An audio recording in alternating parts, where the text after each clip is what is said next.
Governor Janet Mills expected to join the race to unseat Senator Susan Collins. That announcement could come as soon as tomorrow.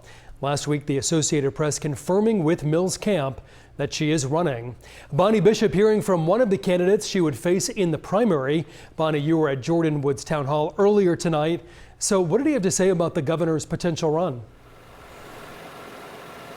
Well, John, he wasn't afraid to talk about the governor. He actually spoke very highly of her and said it would be amazing to be in the same race as her, but he says he's still going to fight for that seat.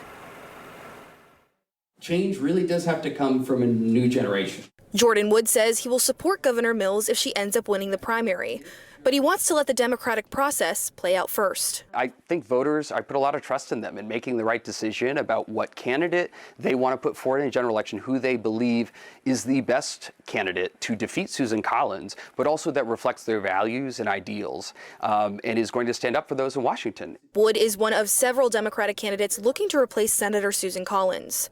He's raised more than $3 million and has campaigned across the state. We are really running a campaign that advocates for big change because we have big problems. If Governor Mills decides to run, voters will have more candidates to choose from in the primary. USM Chair and Professor of Political Science Ron Schmidt weighs in. She has won multiple statewide elections in Maine, which is not easy to do, which makes her a pretty formidable, I think, opponent for Senator Collins. Senator Collins hasn't officially announced her candidacy, but she's told Maine's Total Coverage she intends to run again.